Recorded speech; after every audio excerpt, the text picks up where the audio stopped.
You may know the Virgin founder, Sir Richard Branson, as a successful entrepreneur, and he's certainly that, but he is now weighing in on a very different issue. He says the UN had plans to urge governments to decriminalise drugs. Well, reacting to this, Mr. Branson said, "I've for years argued that we should treat drug use as a health issue, not a crime."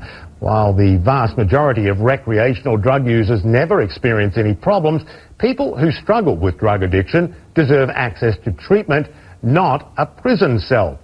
Sir Richard Branson joins me now live from Necker Island in the British Virgin Islands. Sir Richard, great to have you on the program. It's now looking more and more like that UN paper might go nowhere. What's your reaction to that, and what's your message on this issue?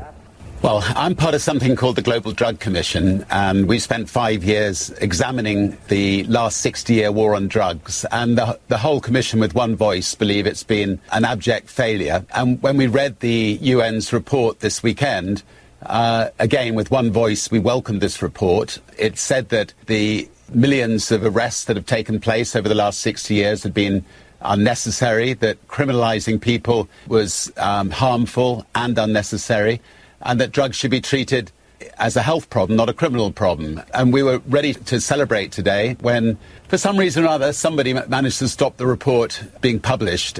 But, I think now the genie's out of the bottle. We know that the main organisation at the UN that oversees the criminalisation of people all over the world, they believe it is wrong. And now I think it's up to people like the Global Drug Commission to try to persuade governments throughout the world to change their policies.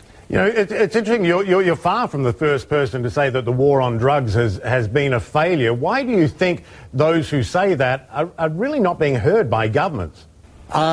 It's very sad. I mean, I think some governments are hearing it, and the governments that are hearing it and doing something about it are actually getting on top of the drug problems. So there are countries in Europe that had big drug problems. 10 years ago, for instance, Portugal decided that anybody who had a drug problem, instead of criminalising, they should come forward and get help.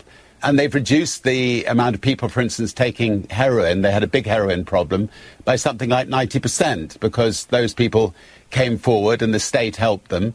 And they, got them back on the right path in life, and they're now useful members of society again. And so countries that are embracing this approach are finding it succeeding. Other countries, like America, have still got hundreds of thousands of people in prison for taking drugs. And I mean, there are hopeful signs that there's the beginning to be a shift, but it's taken an awful long time. It's actually becoming an election issue in the US in terms of what you mentioned there about incarcerations. The US, of course, imprisons more people than anyone in the world, and many of those are for non-violent drug offences. What is the impact of all those people being locked up for those non-violent, some would say minor drug crimes? I mean, the impact on society is enormous, particularly because a lot of those people are black people. It's almost like a racial law that's in place. People who drink alcohol in excess are helped. People who smoke too many cigarettes are helped. But young people who take drugs are not helped. They can get criminal records, and it's a spiralling downward situation. Once you've got a criminal record, you have difficulty getting a job and so on. So we will keep badgering on until we get these things changed. The best way I find to put it is to say, would you want your brother or sister or your children locked up, or would you want them helped? And with one voice, every politician says we'd want them helped. If they really believe that, they should just push the laws through that are necessary to help people, and that will help society as well. By debating, you can change the taboo, and you can start changing things for the better. Well, how? I will show you in this short film. Pot, hash, weed. In the 60s, a symbol of love, peace and freedom, but also vilified and illegal. Fortunately, times changed. The sale of cannabis is now tolerated in the Netherlands, although not its cultivation. That puts the retailers, so-called coffee shops, in a dilemma. They can sell the product openly, but to acquire their supplies, they still have to operate illegally. Coffee shops are places where users can buy and smoke cannabis safely, where they can find information about its risks, and which keep the trade off the streets.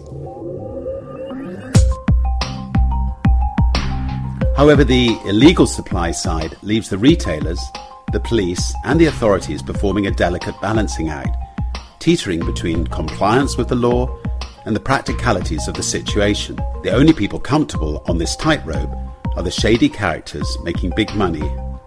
Trying to enforce the current policy is as impossible as it is expensive, and it is undermining the credibility of the legal establishment. Dutch courts regularly dismiss prosecutions of coffee shops. Meanwhile, however many cannabis farms are shut down, its illegal cultivation continues unabated. Not a gram less reaches the market. For decades, the Netherlands was a pioneer, but we have never managed to translate that position into a clear set of rules.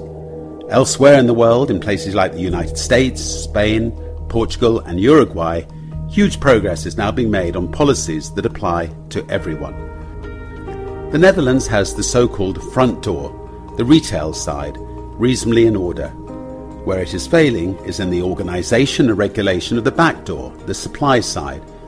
What this country needs is a controllable and transparent cannabis supply chain. That could be organised as follows.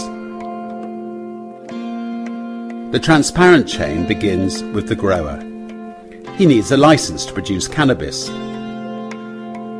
The government checks the crop just as it monitors foodstuffs and other consumer products, ensuring that it meets set quality.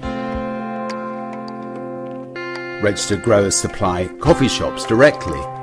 These transactions are open and invoiced in the normal way, so that the tax authorities are fully aware of them. The coffee shop's business is transparent too. They can only buy from registered growers, and they keep detailed records of their stocks, so that it is always clear how much they have and where it is. Drug treatment services observe the process from the sidelines, and the tax authorities monitor everything. Coffee shop personnel receive special training. Naturally, the shops themselves remain off limits to the under-18s, and both owners and staff must have a clean police record.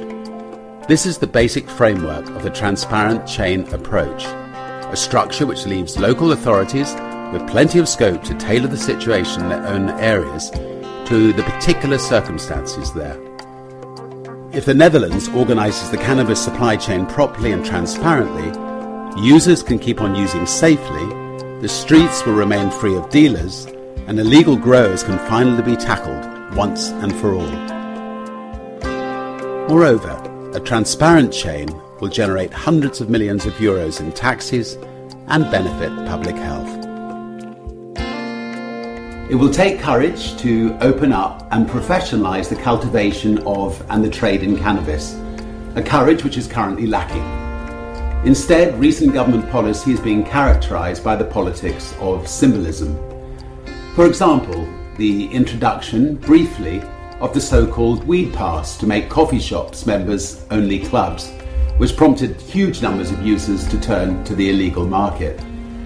Such diversionary tactics will not solve the problem of the back door. Things have to change.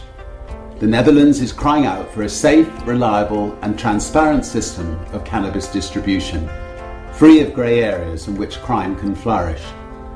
The transparent chain is the answer. Well, my name is Richard Branson, and I'd like to say I endorse this message.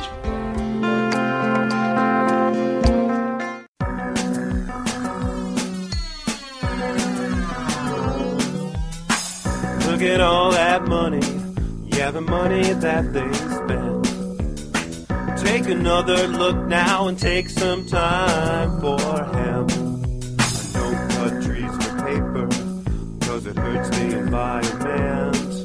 Stop deforestation, yeah, it's time for hemp. Oh, an acre of hemp makes 20 barrels of oil. No need for pesticides to poison all our soil. People got no food, they got no clothes, they got no rest. Well, right now it's time for hemp. Thank you for taking time for hemp. I'm your host, Casper Leach. Ladies and gentlemen, I can certainly tell you that the need to end prohibition really is a grave situation. It does impact all of our lives on every corner of this earth. And one of the reasons why it sorely does is because of the international treaties all of our countries on the planet have signed with one another, expedited by the hands and the patriots of the United States legislating body. With that said, one of my moderators today, Michael Krawitz, will be starting off the presentation in discussion of the international treaties today. And Michael, you know, a lot of people do scratch their heads when they hear about international treaties and the impact that they play on the war on drugs. And we have had a couple of examples of that where countries here recently have ended prohibition, and then the UN would suddenly send an envoy to that country to have a discussion. Well, thanks for having me. We're working through some technical difficulties. Hopefully you can hear me okay? Just fine. Great. Alrighty. So I guess I will just get right into it then. Hopefully we have Judge Gray on the line. I am here and listening, Michael. Good morning. Alrighty. So it is my honor and privilege to welcome our first speaker, Judge Jim Gray. My first question, Judge Gray. Michael, you're breaking up. It's hard to hear you. Okay, I think we might have lost Michael there. And so, Your Honor, it's my understanding that Michael wanted to cover some of the questions for you. It was apparently, as our president signs treaties by the United States Senate has to ratify them, given your advanced knowledge of the U.S. Constitution as a sitting judge as well as a strong libertarian candidate for vice president, please tell us why founding fathers thought it necessary to apply a separation of powers to this treaty process. Well, sure, Casper, and thank you, and it's nice to be back with you. And Michael will get you back when the lines connect. But yes, it really is an important part of our government to have the separation of powers. The executive, the president, can enter into treaties, but they're not effective until they are ratified by the Senate.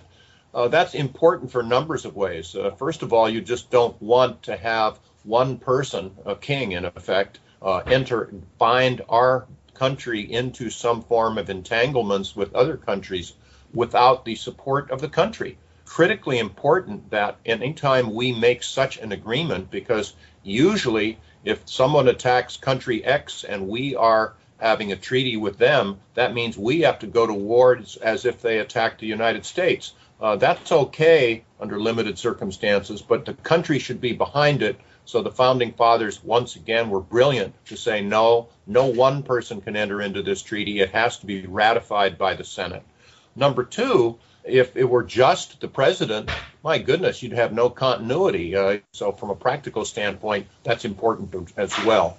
Of course, the treaty that we're talking about here is the Single Convention Treaty that was passed through the United Nations and is discussing drug policy. And basically, although we're the ones that ramrodded this through back in the 70s, I believe, it says that no country that signs this treaty is able to legalize drugs or treat drugs differently other than drug prohibition by treaty. And so there are lots and lots of countries all around the world that signed that. The first one that really addressed it was Holland, because back in the late 1970s, they decriminalized all drugs in Holland, and it's worked rather well. And they dealt with the Single Convention Treaty simply by being practical and ignoring it, and no one has really called them to task. I can tell you, Casper, and anyone that's listening, that if the United States of America were to disavow and back out of the Single Convention Treaty regarding drug prohibition, the world literally would give a sigh of relief, and that's exactly where we should go. And we haven't. Isn't that amazing? Well, we are in effect because of that pivotal election in the states of Colorado and Washington last November. People are starting to say, well, wait a minute, how can the United States as a country continue with drug prohibition when two states have thumbed their nose at it and said, no, we're going to do something different? So now, of course, we have Uruguay, and bless them, the entire country, the government, is entering into the sale of what is now illegal drugs. They're regulating and controlling it through their government, which is exactly, of course, what we should do, although it should be each state in the concept of federalism. So the whole thing is crumbling. Listen to my view on this one. The end in sight, that proverbial light at the end of the tunnel, is now in sight as to the end of drug prohibition, thanks to the voters of the states of Washington and Colorado. It's just a question of time now, and I see it coming. I see it coming soon. Okay. Well, now, as a grassroots activist, I can report firsthand that the public perceives treaties as unimportant to the United States, and perceives the United States as violating or adhering to treaties as it sees fits with no consequences. What is the logical outcome of these actions with respect to our treaty commitments? Well, Casper, I think I do agree with most of that statement. We are so strong. We are the only superpower really in the world, and so we kind of do what we want to and look down on our noses at other people that don't, and then persuade them by our money. So we can get a lot of people, and have in other countries, to sign treaties, because if you don't, we won't continue to provide this aid to you, etc. But when it comes time for us to comply, for example, with Guantanamo, for example, with sending drones over foreign countries and going into their airspace and then killing people from our drones, that's an entire, in my opinion, violation of our treaties, of common law, and but we just ignore it because we're strong enough and we can do it. But once again, this whole situation of drug prohibition now is coming down because of medical marijuana. There are like 19 states, I believe, that have passed medical marijuana laws, plus the District of Columbia. The world looks at us and say, wait a minute, that's inconsistent. And of course it is inconsistent, and we ignore it, but the whole thing is coming apart, and hooray for that. Exactly. Exactly. In recent years, the international battle lines over drug policy reform have become increasingly clear, and the U.S. finds itself on the side of countries like Japan, Russia, and China, and at odds with most of Latin America and Europe on drug policy. Where do you see the drug policy reform debate playing into larger international power struggles? Oh, Casper, that's the softball question of the day or the week or the year. I say, having been a trial court judge for 25 years, a former federal prosecutor, a Navy JAG attorney, just based upon my own observations, drug prohibition is the biggest failed policy in the history of the United States of America, second only to slavery. And yes, the drugs are dangerous. They can be. But most of the problems, I would say 90% of the drug problems, so-called, in our country are really drug prohibition problems. The lack of having quality control. In fact, please use this. Anyone focus on this and use it as much as you can. The biggest oxymoron in our lives today, the biggest, in effect, inconsistency in language in our world today is the term controlled substances. Because as soon as you prohibit something, you give up all of your controls completely to the bad guys. Anything dealing with quality control or quantity or place of sale or age restrictions, licensing, any of these things, as soon as you prohibit something, you give them all to the bad guys.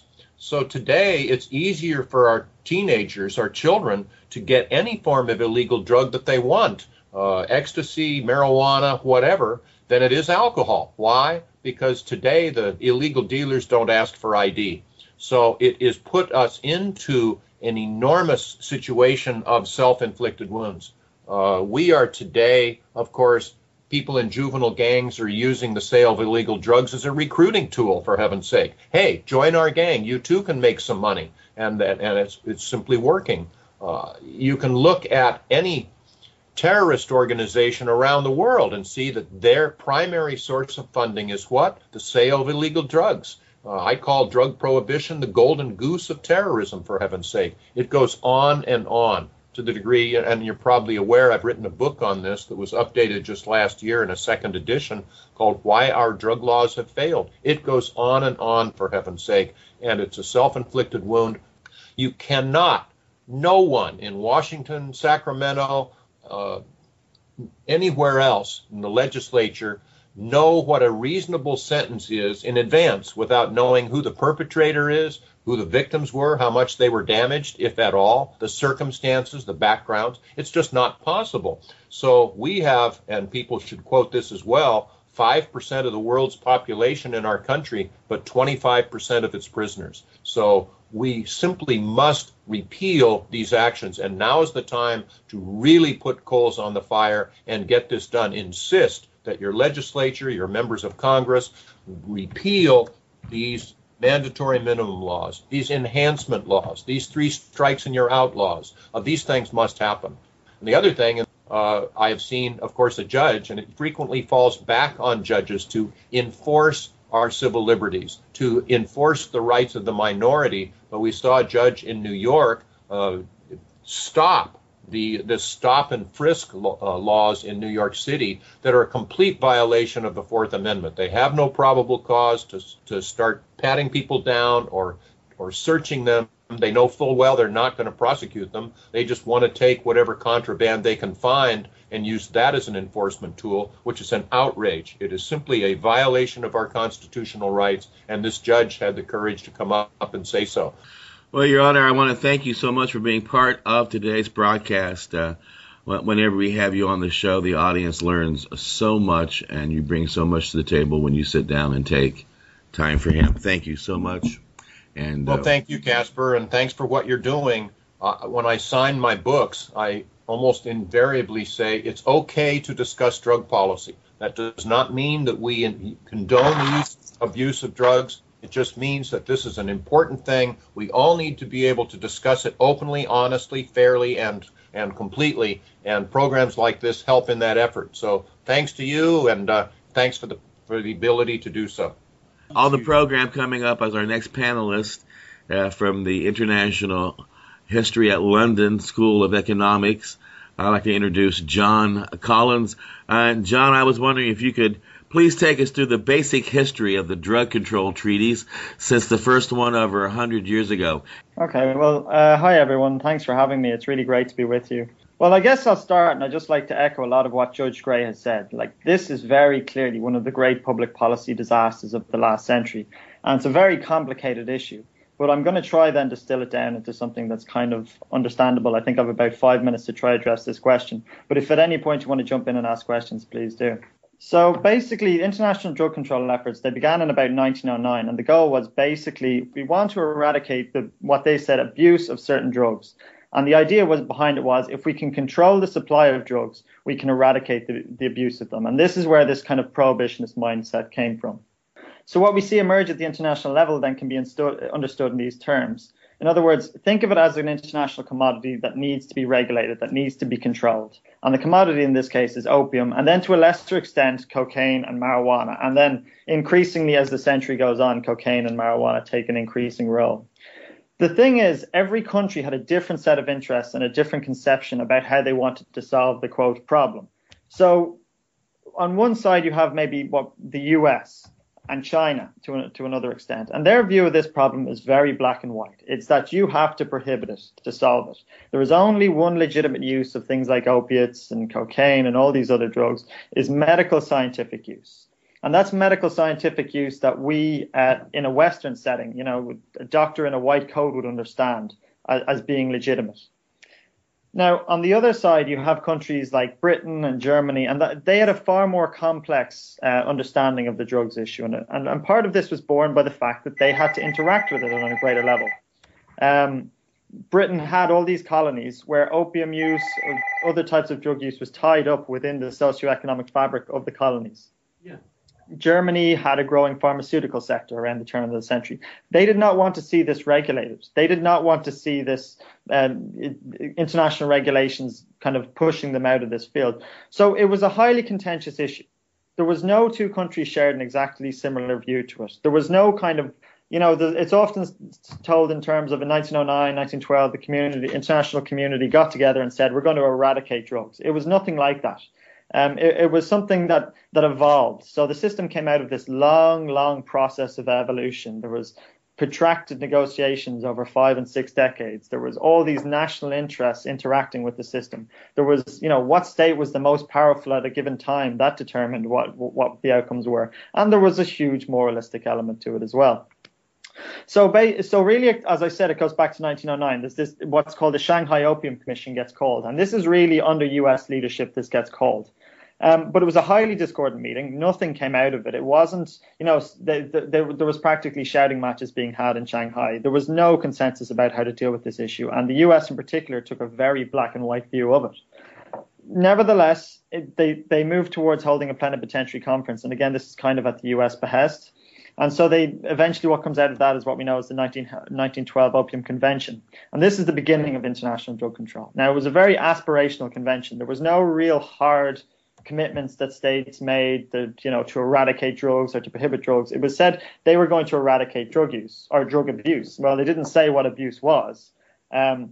And it didn't have any mechanisms to achieve it. It didn't have any enforcement mechanisms, anything like that. So what you see over the next 40 and 50 years up to the single convention is an attempt to give that some substance, to give it some kind of enforcement mechanisms, to try find a way of managing and eradicating certain types of narcotics use internationally. So the 1925 convention, it's the first effort to really create an enforcement mechanism, and it creates what's called the Permanent Central Opium Board. Now, I think a lot of people in drug policy have heard of the International Narcotics Control Board, a very maligned and, in my view, kind of justifiably so, international organization. And so this is the real beginning of these kind of international framework and institutions, and it works under the League of Nations. There's a follow-on convention in 1931 that's about regulating the flow of manufactured narcotics, so pharmaceuticals basically internationally. But there's still, that creates a distinction between illicit markets and illicit markets internationally. But there's still a whole plethora of drug use which states are trying to eradicate, particularly the United States. They see opium smoking in Asia or coca use in Latin America. These are all uses of drugs that are not legitimate and should be wiped out. And so this continues on. You have another convention in 1936, you've one in 1948, and it's all about just building on the control, trying to get to a position of prohibiting certain types of drug use. There's an opium protocol in 1953, which never fully comes into force, but the US heavily subscribes to. And then in 1961, you have what we now know as the Single Convention. And this basically pulls together all the other conventions into one. And really kind of it establishes the modern international drug control system. It prohibits certain types of drug use. It establishes it solidifies the kind of the categories for what drugs fall under, those kind of things. And then following on from that, you have another few conventions. The 71 Convention, which is about pharmaceuticals, again, psychotropics. In 1972, you have an amendment to the Single Convention, and then in 1988, you have another convention on illicit traffic. But it all really flows from kind of the Single Convention, post-1961. Everything really follows on from that.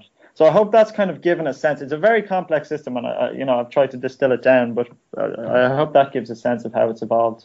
Well, it is amazingly complex, and it is not an easy thing to share and to explain. And you certainly did an excellent job there, and I would encourage people to also do more research into this area on their own. Now, John, very little said generally about the roots of the drug control treaties in imperialism, but yet it is obvious to the trained observer that international drug policy is driven by national self-interest and very much, even today, plays into the power dynamic of nations. Please help us understand how imperialism has reflected in the early drug control treaties and where in the treaty those sentiments remain embedded today. Yeah, it's a very interesting question. Look, I'd love to be able to say, look, the international drug control system, a disaster that it is, was very much the byproduct of imperialism, and that's just another kind of stain against it. I think it's far more complicated than that, to be honest, and let me explain why. The roots of the actual system were probably more consciously rooted in anti-imperialism than imperialism. America prior to World War II was one of the great anti-imperial forces in international politics. They were no friend to the British Empire. They were no friend to the other European empires. Now, arguably, that was possibly because they wanted to replace them as the empire. That's another point altogether. But the initial drive behind the system was undermining the opium, all these opium monopolies and this system of, basically the flow of opium internationally, which was seen as funding all these old empires. Since the Opium Wars were about the British Empire being able to pay for itself through the sale of opium. As the Chinese state is collapsing around the turn of the 20th century, the US thinks it's helping China by trying to eradicate the flow of opiates internationally. So it's not as clear-cut. There are various other imperialist cross-currents as well, though, which complicate the question then further. If the US, when it really got interested in narcotics control, it was just after it had taken over the Philippine Islands. Well, the Philippine Islands had an opium monopoly, and the US were wondering what to do with it. Well, the common view in the US was we completely eradicate it. We have to prohibit it because that's the viewpoint we take. We're anti-opium. But this is an example of the US being an imperial power. Taking over the Philippines was the first example of the US moving onto the international stage as an imperial power.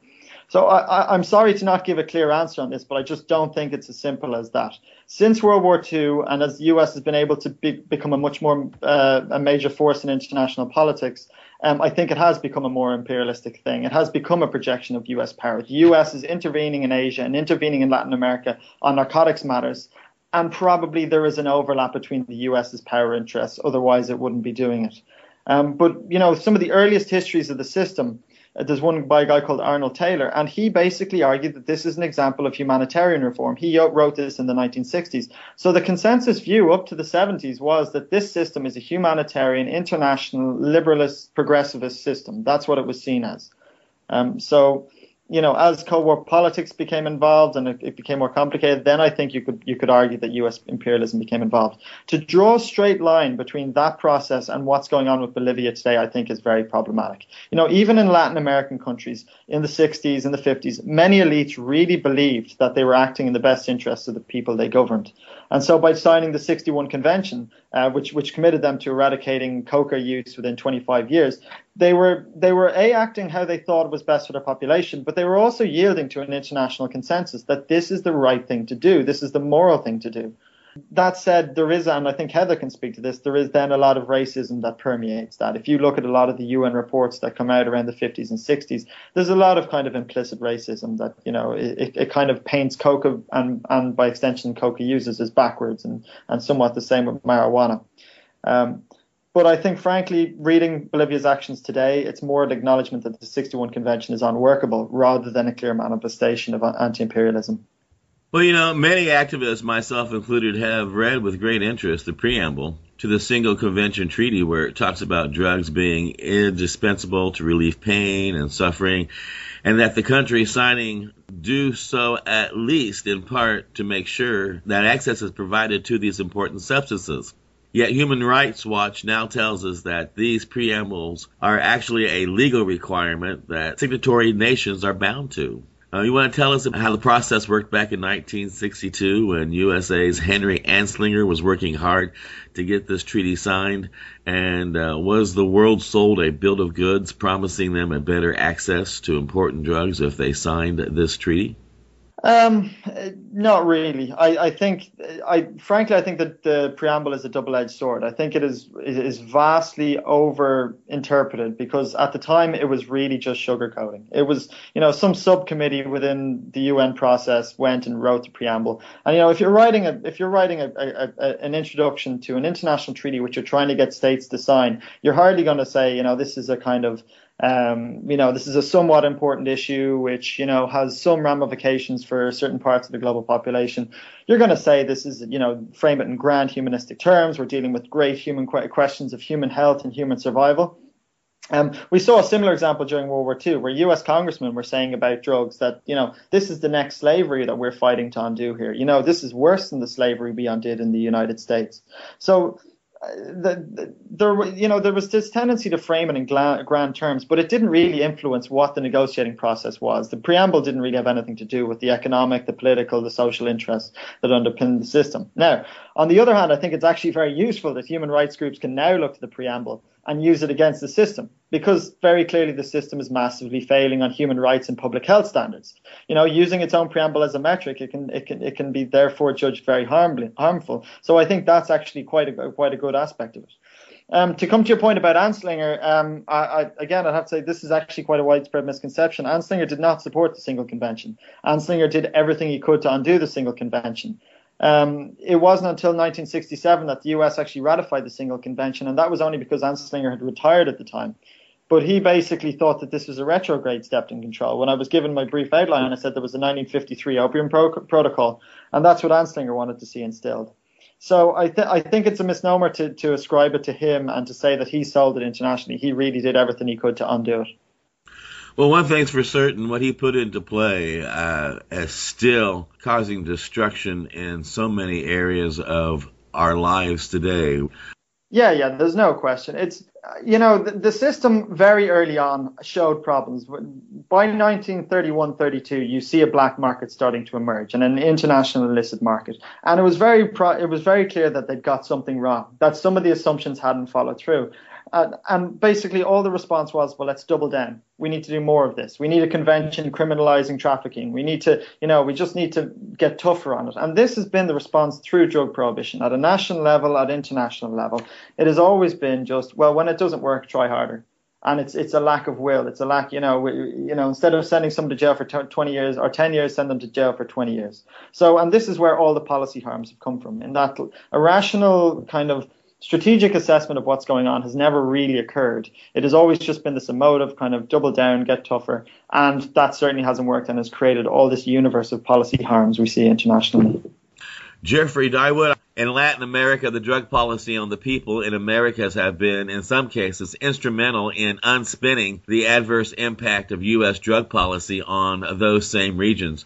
Could you explain to us in some detail the adverse impact of the current and past drug policies of the people in Latin America in terms of impact on culture, economics, and, of course, health cost? Yeah, Latin America, as I was saying earlier, is the part of the world that suffers the most from the war on drugs. And they have paid a very, very high price. Most people are familiar with what happened in Colombia and in what is still happening in Mexico. But other countries like Guatemala, Salvador, and Honduras are currently actually the worst affected by the war on drugs, far more than Mexico. So it all started in the 80s in Colombia. The story in Mexico is quite different. And I would refer people to my own book where I go quite in detail over the history and so on and so forth. But in Colombia really didn't have any drug problem. The people were using coca leaves on a traditional basis. So in Colombia, there was really not much happening in terms of drug trafficking until the 70s and the 80s. In the 70s, the hippies moved to Colombia because there was a lot of production of marijuana, and then they got familiar with cocaine, and then that's when all got started. At the same time, there was some guerrilla going on in Colombia. So it's hard to attribute what is the cost due to the guerrilla and what is the cost due to the war on drugs. At some point, drug trafficking and the guerrilla kind of merge. So you had right-wing militia and left-wing guerrilla groups that were all financing themselves with drug trafficking and, of course, fighting each other. So this created a lot of damage, which resulted in 3 million displaced people out of a population of 30 million and change. So 10% of the population was displaced. This is the largest displacement population in the history, in term of, in modern history, in term of percentage of the population that was displaced. This is huge. So that's the first thing. And then there were, during the worst time of the Colombian war on drugs and guerrilla and so on and so forth, which were all mixed up. There was probably 200,000 to 300,000 people died out of because of the violence. There was a lot of kidnapping, bombing, mass shooting. I mean, you name it. They had it all. So Colombia paid a very, very high price. This has gotten much better with a lot of infusion of American money, and also with some governments that were cooperating. Because prior government were not necessarily quite cooperating with the U.S. They didn't want to launch an all-out war. A lot of politicians were mixed with narcos. So there were a lot of corruption going on. But with the militarization of the war on drug in the region, there has been some progress, but it didn't really solve anything because the violence moved somewhere else. So it was just moving. It's like it was just moving things around. There was some improvement in Colombia. Colombia is much better nowadays, but now most of the violence moved to Central America. In Mexico is an all different beast, because while there was very little drug trafficking going on in Colombia until the 70s, in Mexico, drug trafficking started with the Mexican Revolution. So, and the links between organized crime and the ruling party, the PRI, goes back to the Mexican Revolution also.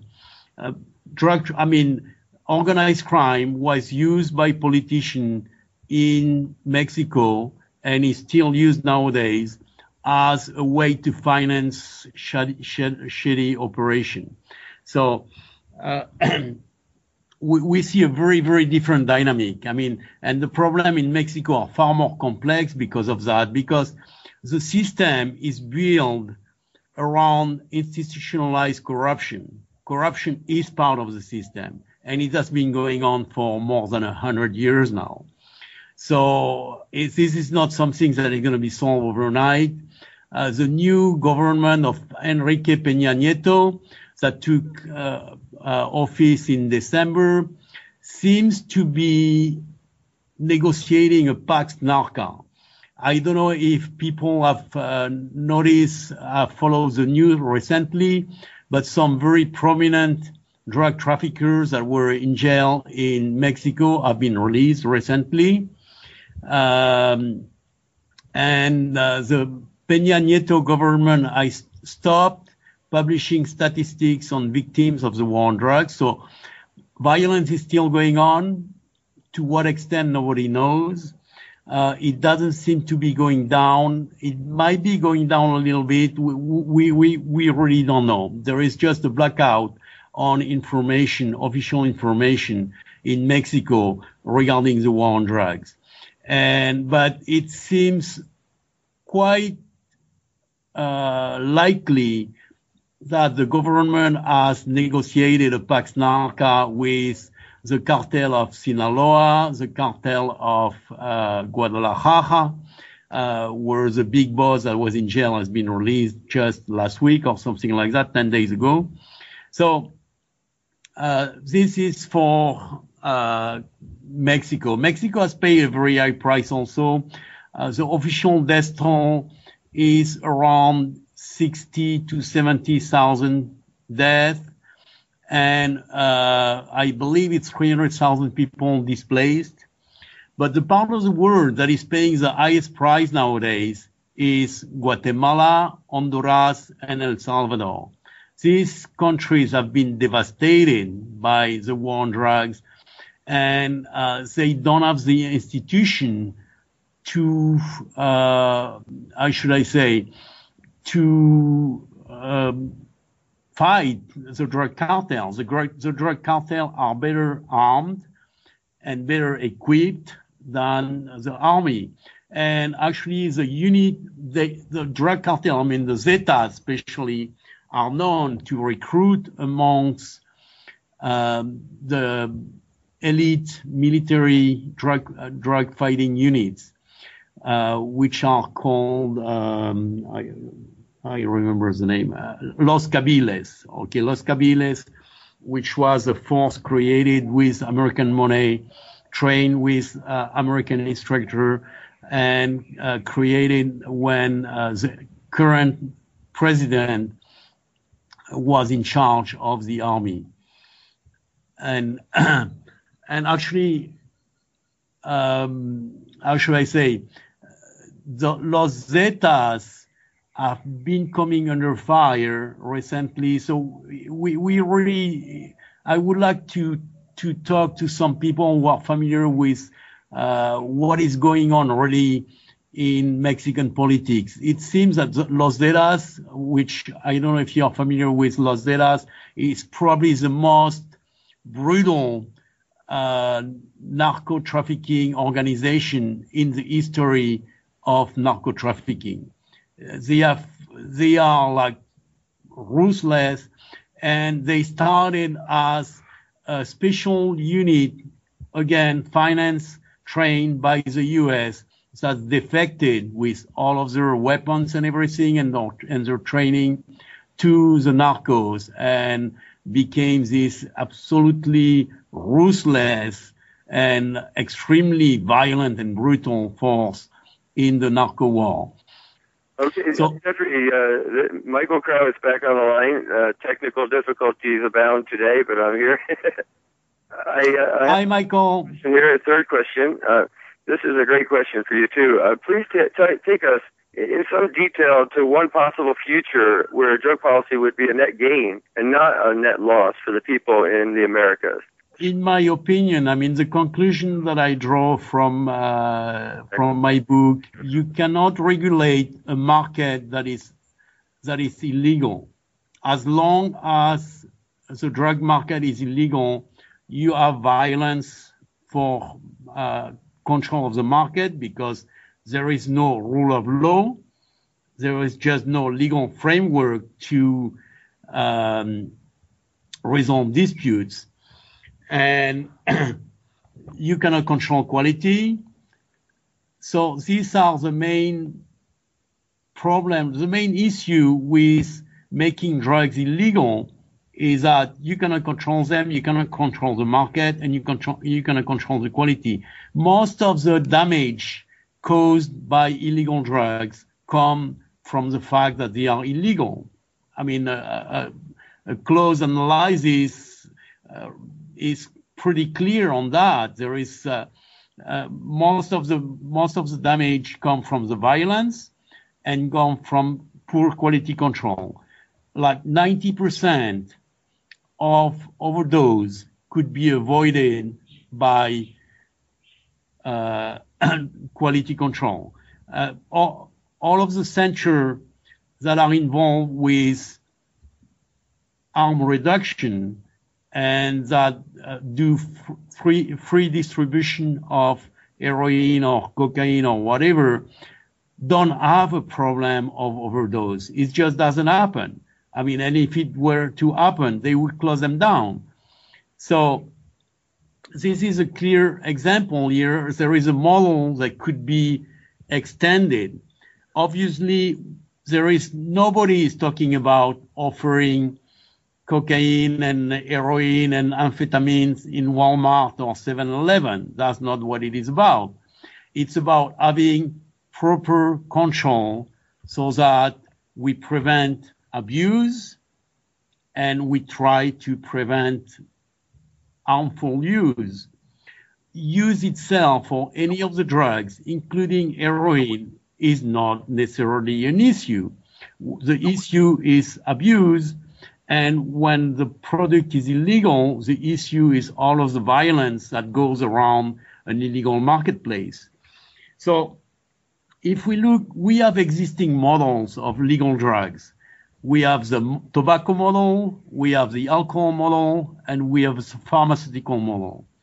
And then from this model, we can learn how to create a model that would reduce harm, eliminate the violence, and eliminate all of the humongous cost associated with the war on drugs. I mean, I didn't talk earlier on the environmental cost, but the environmental cost is huge because of mass fumigation, because the drug traffickers, they just clear cut and burn and slash and burn, and then they plant and then move to the next field. I mean, all of this wouldn't exist if we had a legal marketplace. And a legal marketplace, if we look at tobacco, if we look at alcohol, and if we look at pharmaceutical, we know that there are abuse in all of these substances. There is alcohol abuse, which is very costly to the society. There is tobacco abuse, which is extremely costly to the society and causes 5 to 6 million deaths in the world every single year. I mean, a city the size of Chicago is wiped out of the face of the earth every year because of tobacco. So obviously, we can learn from this model, but it doesn't mean we should copy them. Let me introduce you real quick. Sanho, for those that don't know, is the director of the Drug Policy Project at the Institute for Policy Studies. He's a fellow and the director of that project at IPS and working in Washington, D.C., and is really one of our touchstones to what's going on in Latin America. And if you could, please tell us how the policy of the United States and or other international interests, how they made the situation of drug use and the impact of drug trafficking in Latin America. Our international drug policies have very little to do with reality on the ground in places like Colombia or Bolivia or Mexico. It has much more to do with domestic politics and posturing. And so the kinds of drivers that cause peasant farmers to grow illicit crops, that draw people into smuggling and into the drug economy, are very far removed from the reality that Congress deals with. And so they operate under a very simplistic kind of sloganeering that works well for re-election, but is quite dangerous when you're trying to make foreign policy. So the argument is, well, we know where this stuff is coming from. It's coming from South America. Why don't we just destroy these crops on the ground or stop it in transit on the high seas or at the border before it can reach our streets? And it sounds simple and it sounds nice. But it looks easy on a map, if your map is only, a meter or two wide. But in fact, this hemisphere is huge. And so the things that drive this are the fact that you have a lot of people living below the poverty line. You have a lot of ungoverned territory where there's no state presence to tell people they can't grow certain crops. And we can't possibly police these countries. Keep in mind that Colombia is bigger than Texas and California combined. The same is true of Peru. The same is true of Bolivia. So those are your three main coca producers. Try eradicating, dandelions from Texas or something. I mean, that's kind of ridiculous, right? And yet we've been trying to do it for a long time, and it's been about as effective as shoveling water. So in Colombia, over the past dozen years, we've been using primarily aerial spray planes, trying to fumigate, trying to defoliate our way out of this problem. And it's caused tremendous environmental damage, human suffering, infant deaths, damage to wildlife and livestock, and it's given the guerrillas, more sympathy than they deserve. And so it's not a good way to win hearts and minds when you're thinking about Colombia, which has been in the midst of a 5-decade-old civil war, and it's not good for U.S. policy either, because it alienates people and pushes them away from the government. Keep in mind that these farmers are doing what they do because it makes good economic sense for them. It's a no-brainer for them. That is to say, they live in very remote areas very often. They don't have access to things that we take for granted every day of our lives. The fact that there are roads, the fact that we have vehicles, our ability to transport things to market. We have electricity. We have phone service. We have all these things that make our lifestyles possible. Very often doesn't exist in a lot of these rural areas. And so it makes economic sense for them to grow crops like coca or poppies or even cannabis because it's easy to transport. You don't need a lot of trucks or a lot of extensive road networks to do this. You can convert your coca leaves into coca paste on your farm, very simple chemicals, and transport a kilo of coca paste is a lot easier than transporting hundreds, if not thousands, of pounds of fruits and vegetables. Meanwhile, we attack these farmers, thinking that they're the source of the problem, so we spray them and we punish them. And it puts them into a panic mode because they're living in survival mode, right? And so the question of food security comes to mind to them. How are they going to feed their children next week or next week or next month? And of course, they panic. And what is the one crop they know how to grow, which is relatively easy to transport, for which there are ready and willing buyers? That, of course, are the illicit crops. So it's a vicious cycle we've been doing over and over again. But there's been good pushback, especially from Bolivia and increasingly Colombia and Guatemala, Uruguay, etc. But Latin Americans have paid a very high price for this. It's led to twisted economic development, caused a lot of displacement, and tremendous amounts of violence. In Mexico, whether it's 60 to 100,000 dead, nobody knows anymore. They stopped counting. And it's one thing to say, well, maybe at the end of this bloody violence, we'll have gotten rid of the cartels and dismantled them once for all. Nobody's saying that. Nobody in their wildest imagination is even hoping for that. That's so far out of the range of possibility at this point. And so the question has to be asked. We killed tens of thousands of people, possibly up to 100,000 people. To what end? For what purpose? Because at the end of the day, there will still be cartels. There will still be supply and demand in the United States. It'll be a slightly different array, a different constellation of actors, but basically the business will continue. So who does this help? So those are some of the costs associated with U.S. policy. Our next speaker we have lined up here is Heather Haase. Heather Haase is a consultant on drug law and policy for the International Drug Policy Consortium and the Harm Reduction Coalition, and she works mostly here in New York City in the United States. Heather, please walk us through the rough outline of the international drug policy, which is currently governed by these treaties amended in 1972 and supplanted in 1971 by the Convention on Psychotropic Substances, and then finally in 1988 with the United Nations Convention against Illicit Traffic in Narcotic Drugs and Psychotropic Substances.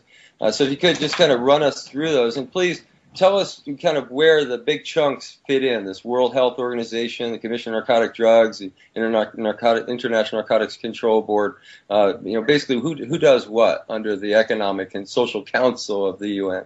Okay, thanks, Michael. First, I wanted just to say thank you for inviting me. I've really enjoyed the discussion so far. We're going to switch gears a little bit and talk about the legal side of this. We give trainings on this here, and we sort of consider this part the eating your vegetables part. But as a lawyer and a student of this stuff, I kind of enjoy it. I guess I'm kind of a nerd too. So as you mentioned, there are three international drug law treaties: the 1961 Single Convention on Narcotic Drugs, the 1971 Convention on Psychotropic Substances, and the 1988 Convention against Illicit Traffic in Narcotic Drugs and Psychotropic Substances. Try to say that really fast. 1961 Single Convention, which has 184 members, basically most of the countries in the world. There are a few who are not, like South Sudan, I think is one, but most countries in the world. Basically, I understand that if a country refuses to enter into these treaties, the United States just won't deal with them. Anyway, the 1961 Single Convention is the one you hear about most often. It's the bedrock. It's truly the bedrock of the international drug control system. And under that convention, the convention limits the production, manufacture, export, import, distribution of, trade in, use, and possession of basically everything, opiates, cannabis, and cocaine to medicinal and scientific purposes. Basically, that just means, for our purposes right here, that there is no recreational use allowed under the treaties. I think Holland and Portugal were mentioned before. Those countries, I'll get into this a little bit later, but those countries don't actually disregard the treaty. They fit into a gray area under the treaties, but every country is in adherence, with exception right now of possibly the United States and coming up with Uruguay. So the other things that the Single Convention did was it established the modern scheduling system that we know of today. There was a scheduling system before, but it established a modern one, and it also, that scheduling system mirrors, or our Controlled Substances Act contains a scheduling system that mirrors that. So that's sort of how it relates to us. But the treaty itself is not self-executing, and that means that countries, it doesn't provide the law. Countries have to enact laws that implement the treaties within their own countries. So that is sort of important. The other thing that the single convention does, you have to remember it has a dual purpose, and that is to ostensibly ensure availability of necessary medications for medical use. So that's also been criticized, though, whether or not that's effective. So the 1971 Convention on Psychotropic Substances was enacted in response to drug use in the 60s, particularly, I think most notoriously, LSD. And the reason that was made a new convention is because those drugs were not considered to be covered by the 61 single convention. And so the 1988 Convention Against Illicit Trafficking was adopted in response to an increase in trafficking in the 80s. Although some critics of the system point out that trafficking really came about because of the 61 Convention. So it seems a little bit circular. But the 1988 Convention required members for the first time to criminalize possession for personal use. So that is a significant aspect of the 1988 Convention. Another notable thing about the 88 Convention is that it specifically states that its implementation should be accompanied by prudence and is subject to the constitutional principles and basic concepts of each country's legal system. One important thing about these treaties and the 88 Convention especially is that they allow for some flexibility. There's a gray area. They don't require a method of enforcement. They say that, that a personal use and trafficking, all these things have to be criminalized, but they don't specify how that enforcement has to take place within the country. And so that is how Holland, for example, lives kind of in that gray area. Holland actually has laws on the books that prohibit marijuana for personal use, but it follows a policy of non-enforcement of its own laws, basically. And so for that reason, they are regarded as being in compliance with the treaties. And Portugal is another example with its decriminalization that since the treaties don't provide how punishment must take place, and then Portugal has simply said it's an offense, but we choose to punish it with administrative measures. There's been much thought given by the Beckley Foundation and the Transnational Institute, many others, on what options would be open to any nation who would have the will to engage this process to amend the treaty to allow for non-medical use of marijuana or other drugs. Please outline those various options that have been discussed. Please also reference Bolivia's action on coca in this context.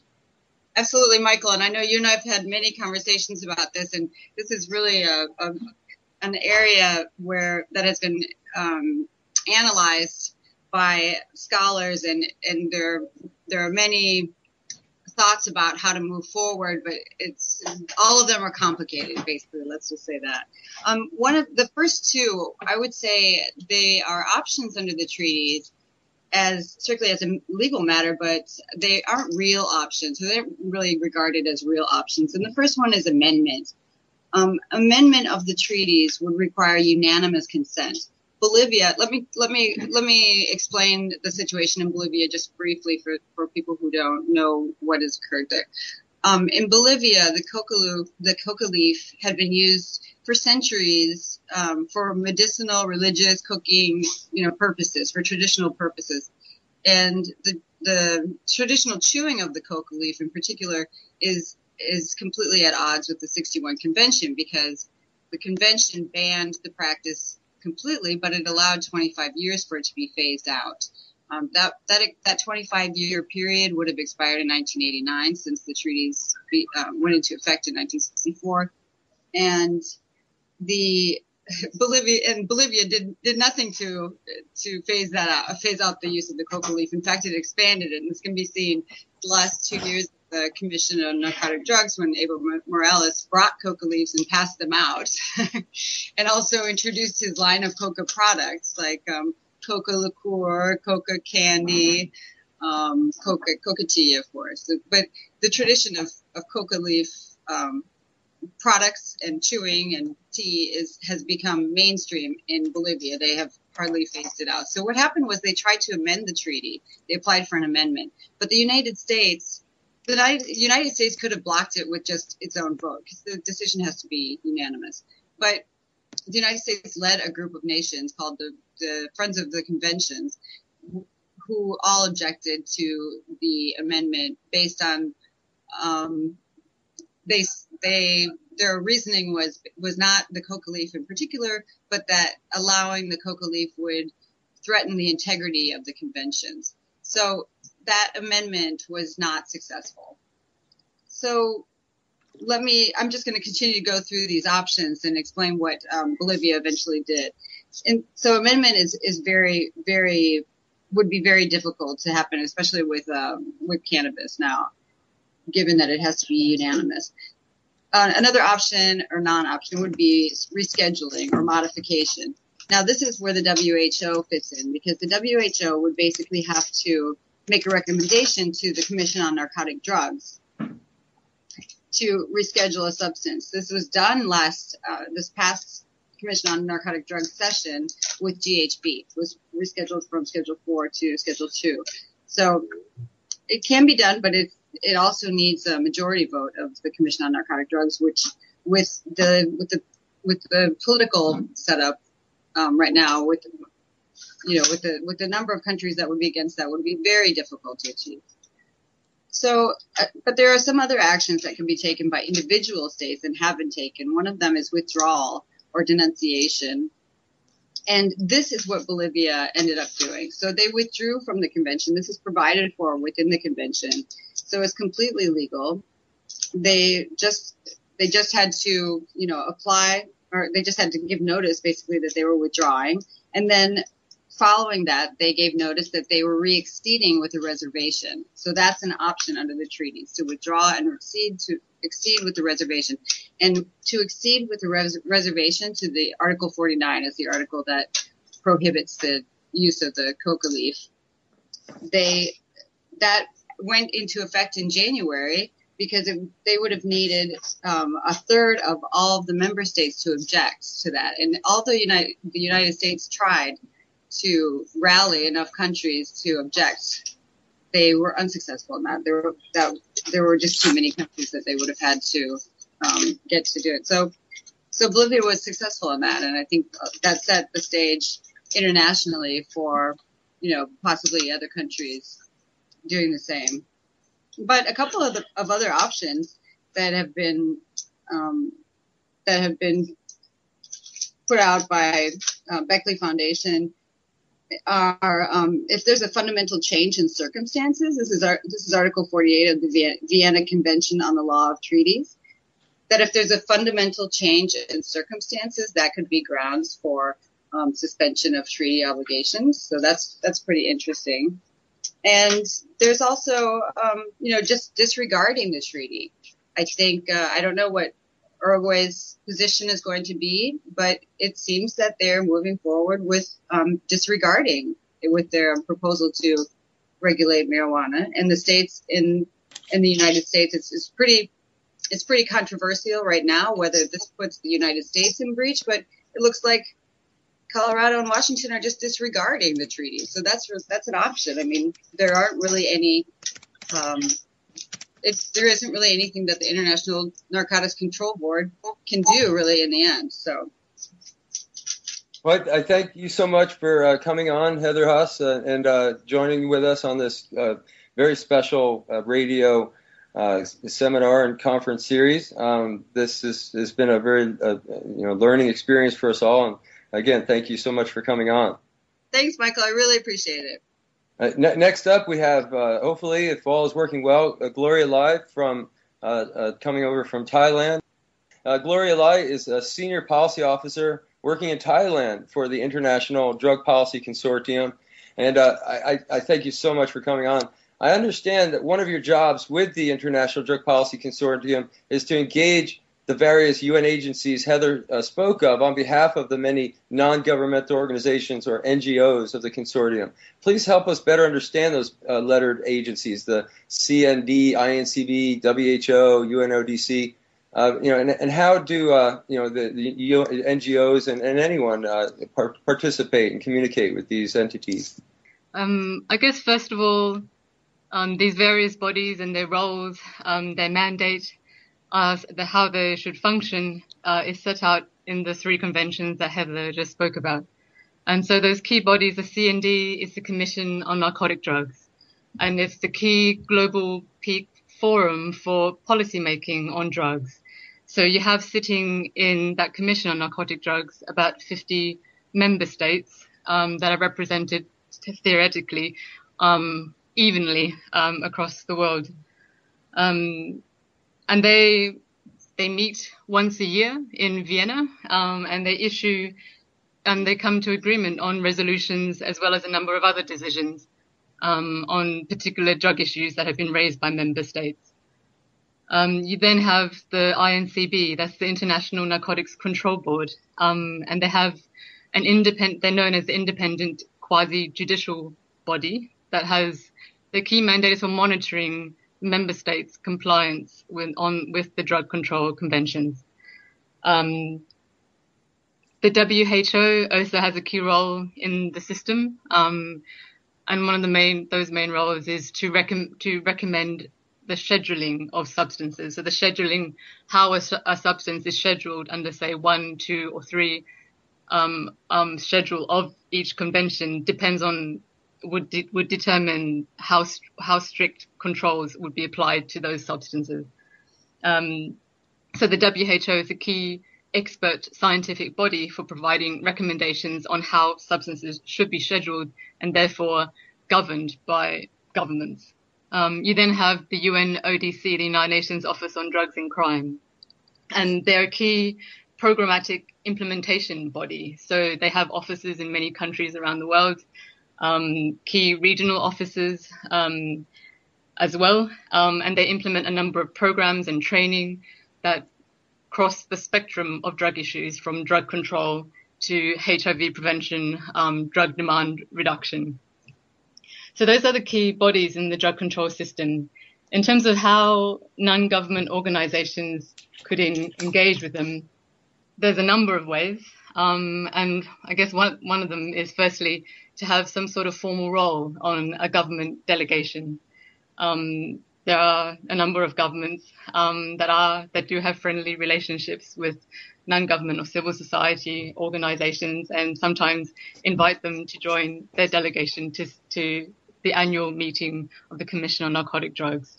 And in that capacity, they could then liaise, but I guess their authority to influence policy decisions within the government delegation and even to influence national drug policy back home is, of course, another issue. NGOs, importantly, if they have the right status recognized by the United Nations, they can attend some key meetings of these entities that I mentioned before. So the Commission on Narcotic Drugs is the key example. And if you have what is known as ECOSOC status, an NGO can attend, participate, and even make statements in some of the formal sessions of a forum such as the CND. And that also gives you important access to member state delegations. If you wanted to raise particular issues, have a discussion with a government delegation, that's a key opportunity to do so if you're actually in the room with them. Can I just give an example of some of the work that we do and our member organizations and even non-member NGOs? This year, I think there were almost 100 NGOs that came to the Commission on Narcotic Drugs. A lot of them organized seminars during lunchtimes or other hours for officials and for government officials, and also people who work for these international organizations to attend. They NGOs go there to also showcase their work, to try to promote them and try to gather more support for them. But it's also, I think, really important to note that I think increasingly so that member states, that government officials will actually welcome these inputs from NGOs, and they want it. And there's almost as if they're starved of information, evidence-based recommendations on what makes good drug policy. And I think NGOs have a really important role to play there in telling them what's happening around the world. So all the stuff that has been shared by people on the program so far, from like John and Hetzer and Jeffery, about what's and Sanho, about what has worked and what hasn't worked. I think some country governments are really keen to find out about that because they don't otherwise have the opportunity to do so. So I'll just stop there because I think I overstepped my time. Well, that's great. I really appreciate that, actually. As an activist working over in Thailand, I was hoping that you could help us understand some of the issues that are drug issues, but maybe not so obvious from this part of the world, that were local, and how those issues are maybe helped or harmed by the international drug policy up till now. Yeah. Our office here is based in Bangkok in Thailand, but we also do work in many other countries in the region. I've often felt that this region, and in terms of when you even look at the level of drug policy debates, doesn't compare with what's happening in Latin America at all. So all that's been discussed so far on your program it's amazing to hear, and it's actually a very lively debate that's engaged in by so many different sectors of society. It's not at all the case in Asia. These tough war on drugs type policies are still very entrenched in virtually I'd always say every country in the region. And some of the key examples is we still have in many countries compulsory detention as a form of treatment for drug use. This belief that if you isolate someone from society and you lock them up and for a year or two, that would help them get over their drug use, and that would make them stop when they release back into society. The fact that there are incredibly tough penalties for ranging from drug use, possession of even quite small quantities of drugs, tough penalties such as the death penalty. You have the death penalty here in every country in the region except for Philippines that has a moratorium on it. We have opium eradication programs that are carried out in Myanmar as well. You get widespread complaints about abuse from police officers and law enforcement officers. Those are things that I don't know if I think characterizes a lot of the drug policies here, and that's it's being incredibly negative. But it's also worthwhile noting that there has been change in the past few years. There's been this while there's been these tough penalties, this tough approach towards drugs, you still have at the same time some governments becoming more open to offering more evidence-based services to people who use drugs, and particularly in the area of HIV prevention. And in terms of how it's made worse by international drug policy, I think that at the root of all these horrible approaches to drug policies is the idea that drug use is evil and that drugs are evil. And this awful misconception that certain drugs like alcohol and tobacco are not really drugs, but that drugs that have been scheduled on an international convention are awful, evil drugs, the use of which can never be tolerated under any circumstances. I think that comes from the international drug control conventions that we have. And it could be helped if bodies such as the INCB, the UNODC, and influential member states such as the United States were willing to be more open and willing to accept more scientific bases for making drug policies, then that could help make a big change. Well, I thank you so much for coming on, Gloria Lai. I have one more follow-up question that Casper has, and then after this, Jeffrey will go ahead and pick up the questioning of Hannah Hetzer. But go ahead, Casper, with your follow-up question. Yes, Gloria. A lot of countries around the world, oddly enough, do impose a death penalty for possession of marijuana, possession of other drugs, but specific, the marijuana plant. Now, I can understand a country imposing a death penalty on someone who's committed murder or a horrific crime against nature or another human being that was violent and just god-awful.